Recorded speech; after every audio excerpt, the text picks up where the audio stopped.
First up, I have a little update on this gun, CZ-75 BD. I took it out to shoot last week, put about 75 rounds through it, had about three or four failures to extract, where there was still a casing in the chamber and it was trying to load the next round into it. So I had to take the magazine out, rack it, reload it, type deal. And then my friend was having trouble with getting the slide into battery, because something you have to be really careful about with this gun is if you're loading from the slide closed position and you ease the slide forward, it'll do that and it won't completely shut and go into battery. So when you pull the slide back, you have to let it go hard or it will not load. Okay. What I really wanted to make this video about was the Beretta 92 FS.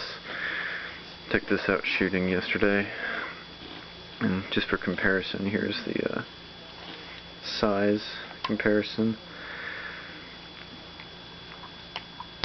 CZ is a little bit heavier, Beretta is a little bit longer, a little bit wider. So, you know, I like the slimness more than the weight advantage, but I also really do like the look of this gun.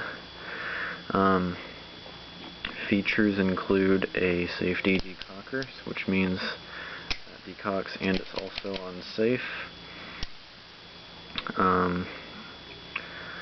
And it does decock fully because the firing pin moves up when you decock it, so it's all the way decocked.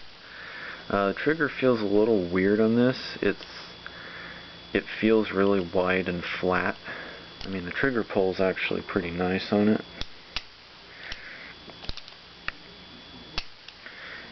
It's nice and smooth, no grittiness or anything, but the trigger does feel kind of, I don't know, it just doesn't feel as if it fits my finger, especially as well as the CZ. The CZ just feels really nice. That's another thing, the CZ's grip is perfect. This is kind of fat, and I mean it's adequate, but yeah, it's pretty fat. This gun I think has a little bit more recoil than the CZ, which is understandable since it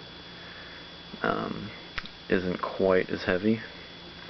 But mainly, I only shot a few 9mm rounds last time. I haven't shot 9mm through this in a long time, so I only shot a few 9mm rounds. And what I mean by that is I have a 22 conversion kit for it that you just slap on there.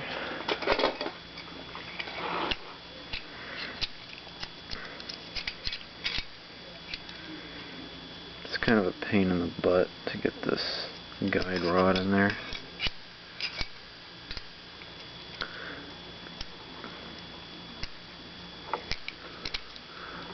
Yeah, I put this on yesterday because I was showing my girlfriend how to shoot, and she'd never shot before, so I thought 22 would be a better way for her to learn how to handle the gun and not have to worry about recoil. And also it's cheaper. This conversion kit does not have the decocker, so I have to decock manually. Also, the sights don't have dots on them. This one has like silver spray paint on the front. I don't know who did that, but it's okay for a 22. I mean, you don't need great sights if you're shooting 22. Recoil on this with the 22 is actually more than I thought it would be. I guess that's because the slide cycles every time. Maybe that adds to the recoil. Another thing that's nice about this is the slide is extremely easy to pull back on it, which makes it good for training a girl, perhaps, because my girlfriend can't really rack the slide very well sometimes.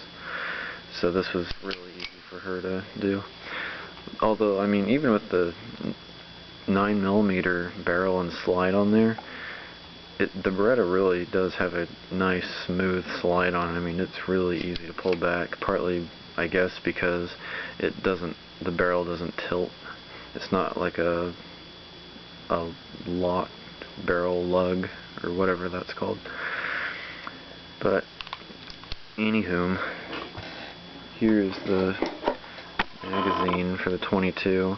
It's kind of annoying because it only holds 10 rounds when I'm pretty sure it could hold more, but I think my dad got it during the ban.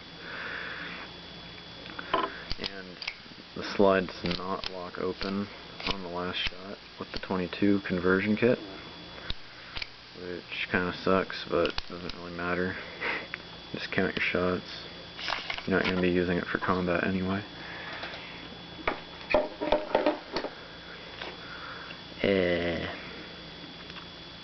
It's also very easy to disassemble. You just push in on that button there, flip that, comes right off. And then you slide this back on. This gun actually has pretty thick slide rails. I mean, thicker than some guns I've seen. Okay. Well, that didn't work. There we go. One thing I don't like about this is that especially if you rack the slide like that, look, I just put the safety on and it decocked it. Because if you're not careful, your hand can slide like that when you're doing it. Or even if you're doing it the other way, you can accidentally pull back on it.